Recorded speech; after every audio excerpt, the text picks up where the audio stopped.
It's your boy Casey Phil, King Self for Life Wrestling Takes back in the building. Just got through from watching AEW Dynamite, Fight for the Fallen. This show was actually a very good show. Dynamite always do that. They know how to put on good shows. It's just certain things that take place on this show make you scratch your head and make you go, man. But overall, AEW keeps me excited and keeps me wanting to come back, unlike what takes place on Monday nights and Friday nights. But this show is a very good show. But let's go ahead and break down what took place tonight. So we open up the show. We got Hangman and the Dark Order versus Kenny Omega, the Good Brothers, and the Young Bucks. Now, let me tell y'all something. Kenny Omega and the Young Bucks, Good Brothers, Don Callis, came out dressed up looking like they played for the Toon Squad. I said, man, I was like, if y'all don't sit y'all want to be in Toon Squad behinds down somewhere, I said, man, this is the type of stuff that made me say I can't take them serious at all. They supposed to be these serious heels that be beating the brakes off of it. No, that's not how Kenny Omega, Don Callis, the Young Bucks, and the Good Brothers get down. They ain't nothing but a bunch of goose to me. This was a great 10-man tag team match, but what takes place towards the end kind of got me upset. Now, first, before we get started, let me talk about the goofy spots that I don't like. Stu Grayson kind of got hurt. It was a spot where everybody and their mama be out there, and everybody got to jump off. Well, they were supposed to catch him, and he hit the ground. So apparently he got up and he was wobbling when he went out there to the audience and everything. He claimed he was good, but I said that's why I don't like them stupid spots where everybody just stand there waiting on you to jump so you can catch. I don't like that. To me, that just be dumb. So the first man eliminated, Alex Reynolds. Alex Reynolds was eliminated by Carl Anderson. And then right after that, Carl Anderson, he got eliminated. He was eliminated by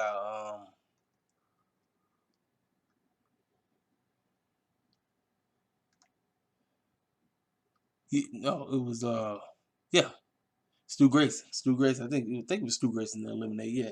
And then right after that, with the goofy spot I told you, Stu Grayson, he got eliminated by Doc Gallows. And then Evil Uno eliminates him. Then Evil Uno got eliminated. Then John Silver, he got eliminated. So now my bad. Hold up. I'm tripping, y'all. I'm tripping. Stu Grayson and Doc Gallows got counted out. They went out and referee was counting because they was the two legal men. But this part when they was both of them in the audience. The two of them got eliminated. Then after them, that's when Evil Uno, he got eliminated. And then John Silver, he tried to do a little something. He got eliminated. So now it's down to Kenny and the Young Bucks versus Hangman Page. Now, they did everything in their power to make you want to see Hangman win. But I was starting to say to myself, like, I don't think Hangman's going to win.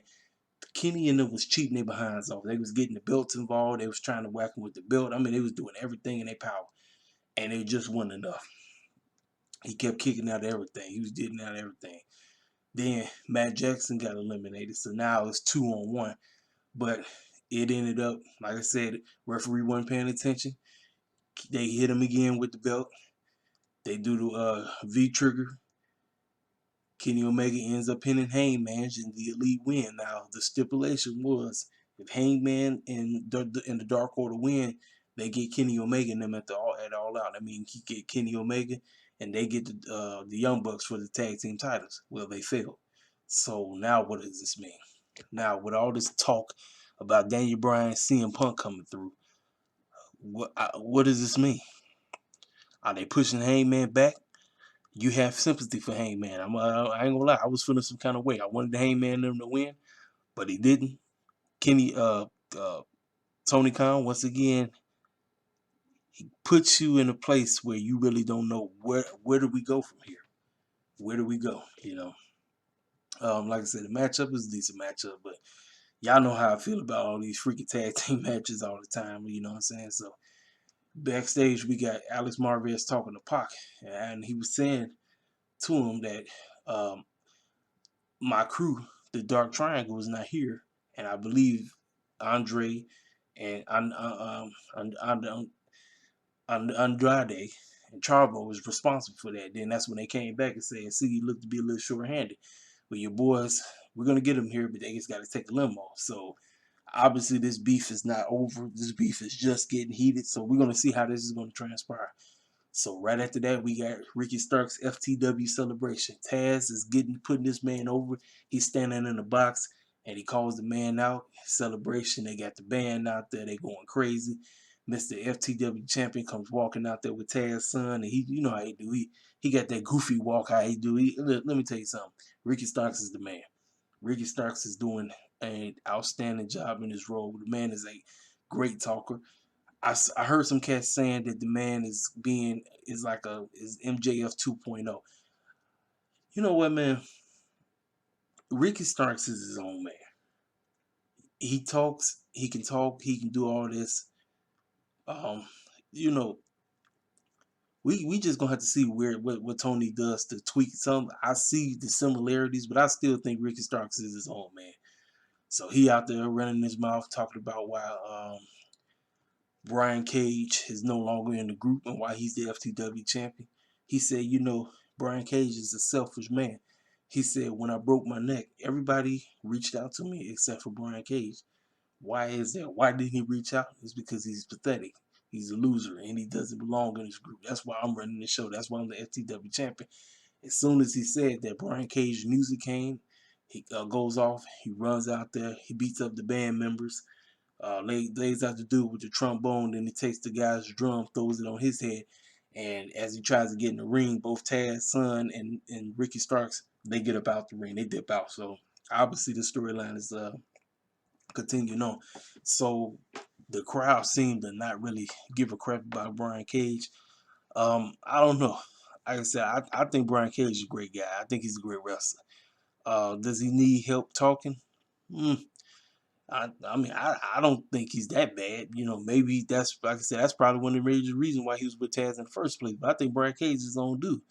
Because I remember when I used to watch Malucha Underground, he was the man. You know what I'm saying? But it is what it is, man. So after that, we get a video package. Now here we go with this Forbidden Door stuff. Like I said, I never really paid no attention to New Japan Wrestling, but we got a video package from Hiroshi Tanahashi, and he talks about whoever wins the IWGP champion, he will face them in New Japan Wrestling. So he called that man. He said whoever it is. So more than likely, it was gonna be Lance Archer. Because I knew that the dude that came through, he wasn't winning nothing. Now we get to one of the sad parts. Even though I was looking forward to this match because of the build and how it was being built up. We got FTR versus Santana and Ortiz, Proud and Powerful. So we had Tully Blanchard in their corner and we had Conan in that corner. This match ended quickly for all the wrong reasons. Cash, I don't know what happened. I don't know if it was Santana or but right when Santana went to go tag in Ortiz or something, he pushed Cash off the rope and he came down on his arm and it sliced his arm open. The man was bleeding like crazy. I don't know what, but it just messed the match up. Like I said, I was in the match, but that right there just messed the whole match up.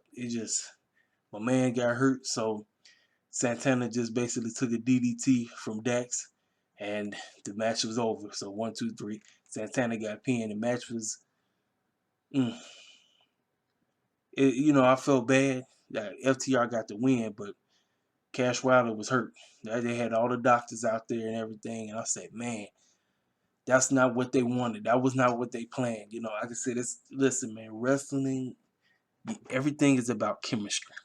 Everything is about working together. You got to work together with your partners, and I believe they was a little bit too excited, and the accident happened, and my man's got hurt. So y'all know but this is nowhere near over because they're gonna redo this, But I just feel real bad for FTR right now. I feel bad for Santana and Ortiz because that's not what they planned. They wanted to do something a little special, something better, but FTR gets the victory. I mean, it was expected. They was at the crib, but like I said, that's not how they wanted the match to end. So we get a little promo from Miss DMD. And as you see, she's hurt as well. Nyla Rose broke her wrist in the match. Like I said, man, look, Cass just got to be careful, man. Cass got to be careful. When you wrestling with whoever you wrestling with, you gotta protect it. Even though the name of the game, you are trying to beat the brakes off your opponent, but you gotta protect it. And Nyla Rose, I don't know when it happened, but Britt talked about you might break bees, but I'm the baddest bee out there. And for that, I got somebody who's going to be backing me up. Now, she teased that a bodyguard is coming. We don't know who this bodyguard is. But she teased, she said, I got somebody that's going to have my back. And I am the DMD. You know what I'm saying? Nice little promo from, obviously, she ain't wrestling till All Out. Cause listen, I'm praying for supernatural healing for her. You know what I'm saying? For people that believe, let's just stand in the ground. I'm praying for both of them. I'm praying up. I don't want nobody getting injured. This is one thing I hate. I might be a fan of a certain wrestler or whatever, but I don't like injuries for nobody. I don't care if they heal or baby faces. I want cats to be 100% go into the match, come out the match. That's what I want. So right after that, Tony Schiavone announces a big announcement. The August 20th episode of Rampage is taking place from right here in my backyard at the United Center. I said, man, it's a possibility. Now, everybody's worried that they talking about shutting the city back down again due to this new outbreak. I said, Lord, here we go again. I said, man, I'm so doggone tired of this stuff, man. I am. I said, Lord, we don't need this, man. Wrestling fans and wrestling go hand in hand. We don't need to be going back to no Davis place. We don't need to be going back to no Thunderdome. I just like, Lord, I'm tired of these demon spirits that's running around here doing all the stupid stuff, man. It's just getting on my nerves, man. But he said it. Fans went completely crazy. They started saying CM Punk chants. Everybody went nuts. Right after that, we cut backstage. Marvez is talking with Sting and Darby Allin. And Darby Allin basically name drops CM Punk. And he says this. He says, I'm the greatest. He says that he talked about himself. He said, I'm the greatest. You have to compete in AEW even if you call yourself the best in the world. They name dropped him. Who the heck be running around here saying the best in the world all day? That's CM Punk. So they name dropped him without name dropping him. That's an honor. CM Punk wants Darby Allin to be his first opponent. That's a huge honor. This Darby Allin dude just be getting over left and right. First he got Sting. Now he really deal with CM Punk. That's a huge testament to this dude, man. Because when I first seen Darby Allin, I was like, who does Jack Skeleton want to be? Because that's what you remind me of. You remind me of Jack Skeleton. If y'all don't know who Jack Skeleton is, go watch Nightmare Before Christmas. That's who he remind me of. But this young man has improved in so many different things. He's improved in the mic. Dude can wrestle his tail off, man. And I'm just proud of this young man. You know what I'm saying? So, that's that. So we get Hikyu Lee, and he came out with his dad, King Haku, versus Lance Archer for the IWGP United States Championship. This is basically a beatdown from Front Street. Hikyu Lee got a couple of licks in there, but Lance Archer basically manhandled him. I mean, he tore that boy up. It was like he stole his lunch money or something. He beat him like he stole something, man. I'm telling you, it wasn't really a match. It was basically a beatdown. Lance Archer basically destroyed this dude. So Lance Archer will go against the dude that cut that promo about this whole Forbidden Door stuff. See, this Forbidden Door stuff is keeping everybody interested with all the possibilities of all the different matches. Like I said, if you're a New Japan fan, you know who all these cats is. I didn't watch New Japan like that, so I'm new to some of these cats. So seeing these people for the first time, I'm like, okay, so I'm learning. Cats is telling me like, oh, this is who this is right here. I said, okay, yeah, cool, that's what's up. So yeah, Lance Archer wins real easy. He does his move, 1, 2, 3, boom. And so then after that, we got Alex Marvez backstage in Gorilla with Cody. Cody started blabbing and talking about so many things that happened to our world. And as soon as he said that, Malachi Black comes out the woodwork and lays his behind out. And so then they come out to the ring. I mean, he just manhandled him. He just beat him up. Now, they're booking this as if Malachi Black is supposed to be the heel. But for me, he's coming across as the baby face because I don't know about y'all, but I told y'all I'm just tired of Cody Rhodes. At this point, I just want to see Cody Rhodes get beat up every day. I don't care who in the ring with. I don't care. I want to see Cody Rhodes lose every match from here on out. I was on Cody Rhodes bandwagon at first, but then when Cody Rhodes started acting like Triple H, always winning 24/7, I said, I'm done. I'm tired of Cody Rhodes. I want to see this fool lose, and Malachi Black better beat the bricks off of him. So as he's beating up Cody, here come everybody from the back trying to help, and Malachi Black ended up he hits him with a black mass. He hits Fuego del Sol, and the whole audience was like, "Oh no!" Everybody liked that young man. I don't even think he signed yet. Tony Khan signed this dude. Sign him. Everybody want to see this young man get signed. You better sign him. So then after that, Miro cuts a promo, talked about he's God's favorite champion. Now this is one of the parts that I didn't like. The promo was fine, but it's who is going to be his next opponent, or my bad, his next victim. He names dropped Lee Johnson because Lee Johnson asked for a title for a shot. This is what I be talking about. This is what I be talking about. I told you, man, I'm a fan of AEW. I'm enjoying everything they doing. But I told you, it's a better way to book us, man. It's a much better way. You could have been having Lee, you could have easily booked a #1 contendership match where you could have been having you could have had 8 components. So that means we got a total of 4 matches. And whoever wins gets Miro next week at Homecoming. You could have been building up Lee, this matchup would have been an anticipation where you want to see the matchup. Now, I already know that whoever would have faced Miro is going to get eaten alive. We already know that. But see, this is the stupid stuff that I hate about AEW. This is the whole, let's just put black people on TV so they lose 24/7. I can't get behind that. I just can't. And now that he is going to be his next victim, I really don't give a crap about this match. I could care less. I don't. He's going to get destroyed. Lee Johnson probably going to get like one lick in, and he's going to be done 1, 2, 3. I'm like, and see, this is one of the biggest issues that I have with AEW about the black talent. I say, you got to book us right. I do not care about us winning titles right now. I just want us to get important wins that matter. Don't tell me nothing about no freaking dark. Don't tell me nothing about no elevation. Cause don't nobody watch that bull crap. I'm talking about Dynamite. Lee Johnson about to get destroyed, man. And I'm like, here we go again. This fool finna lose again, man. It's like, man, come on, Tony. Come on, bro. This is what I be complaining about every week. Every week. This is what I be complaining about. And I'm like, dude, I'm just I'm like, man, it is what it is, man. But Lee Johnson finna get destroyed. It is what it is. So, and then we get this matchup. I mean, just when you talk about just putting a nail, you just nailing and nailing. We got Private Party and Helico with Matt Hardy versus Jurassic Express and Christian Cage. Me thinking maybe Christian turns heel and it costs them the match, which allows Private Party to get a victory. Nope. Mark Juan will be the one to get pinned by who? Christian. I'm being honest with y'all. At this point, I really didn't give a crap about the match. I didn't. I was like, you know what? It is what it is, man. I was like, Tony Khan keeps showing me his true colors, how you get down, man. I'm like, you know what? I'm like, no.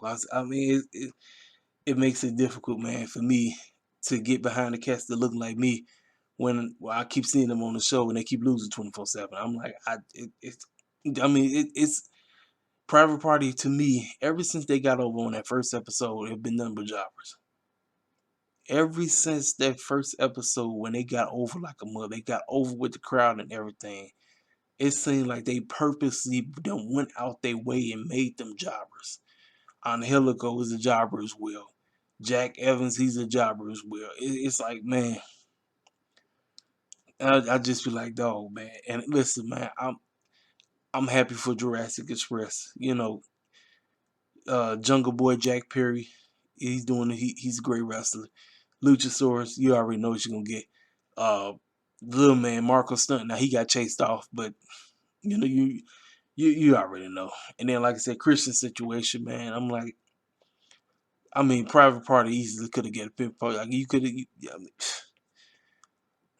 Then you had Matt Hardy on Twitter talk about we're gonna do something special. Something special, yeah, right.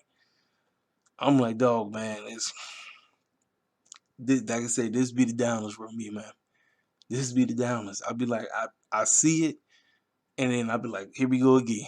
Here we go again. I'm like,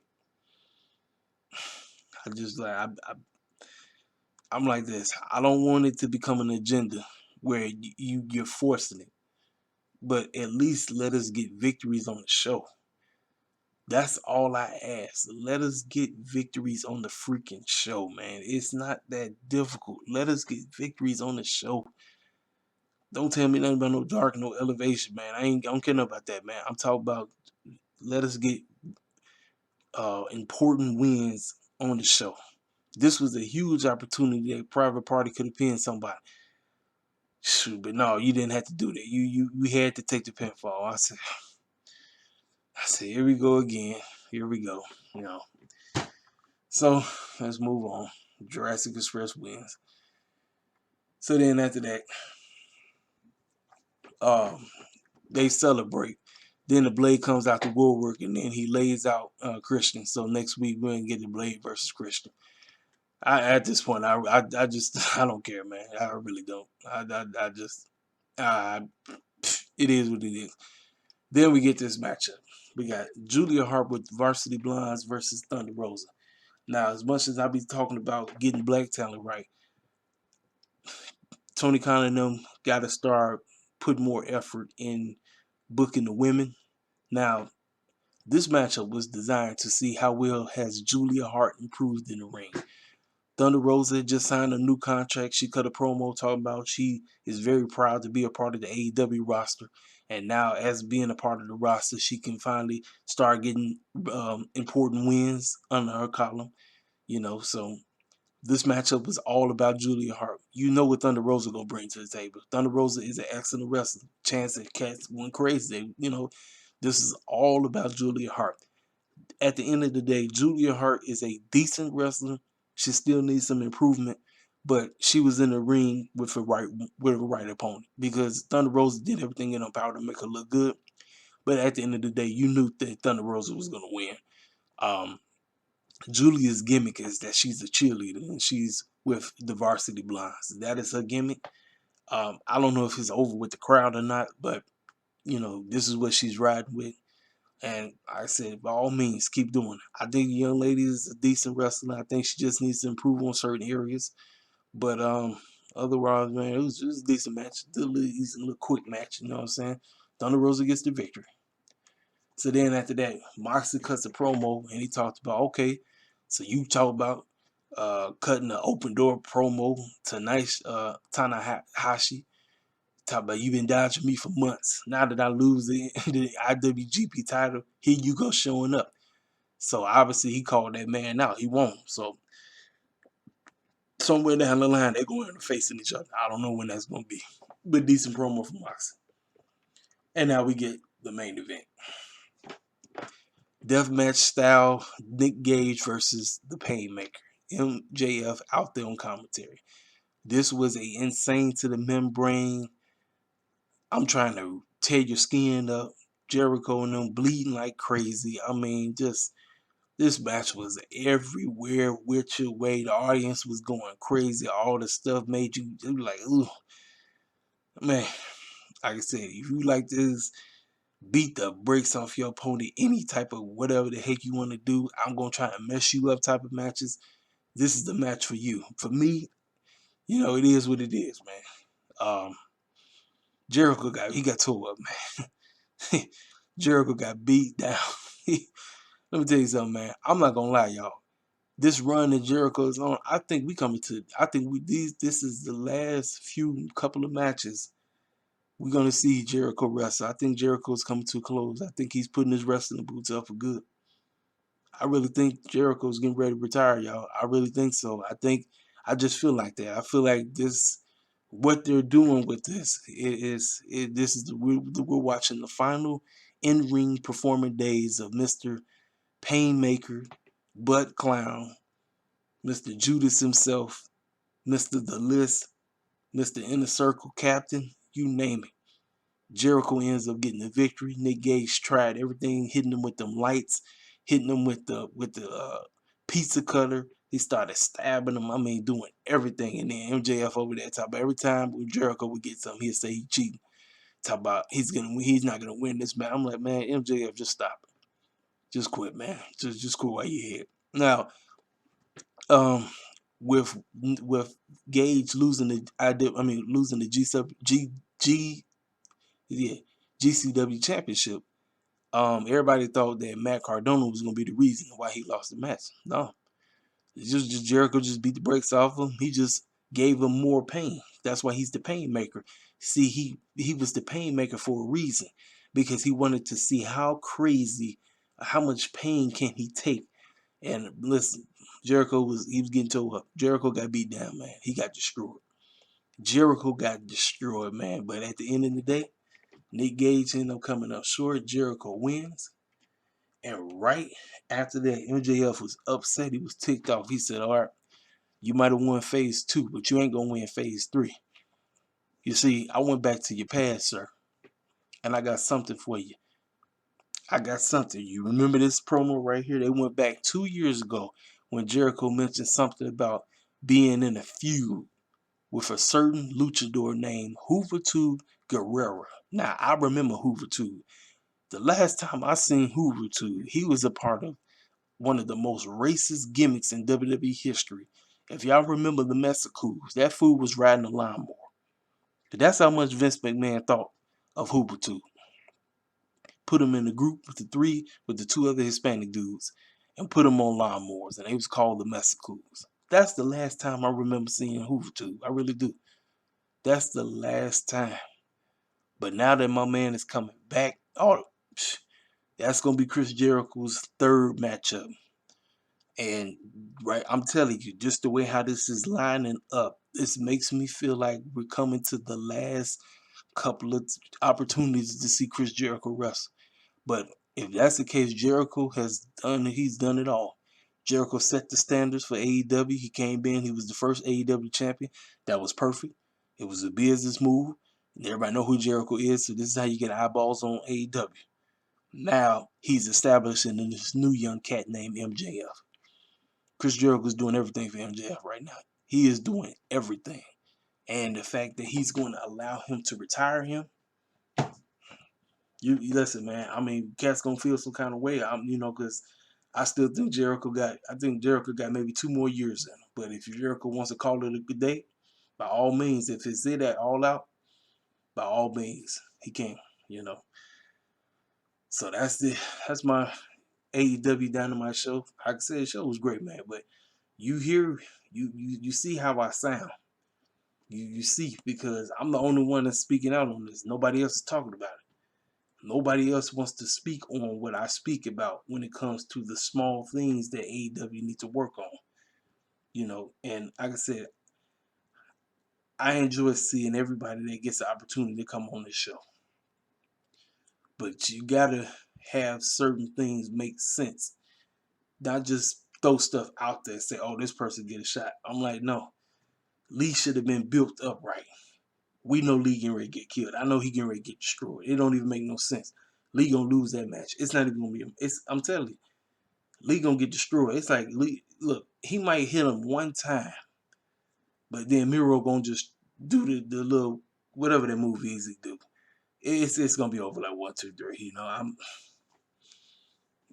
But other than that, man, like I said, it was a decent show, man. I'm excited. I can't wait for next week. But that right there, you know. And then, like I said, the elite ain't nothing but clowns to me. They coming out there looking like they play for the Toon Squad. I'm like, man, if y'all don't sit down somewhere, just goofy, very silly. But anyway, man, what y'all think, man? Hit the comment section up. Tell me what y'all feel about the show, man. This your boy KCVL King, Self for Life, President Takes. I'm gone.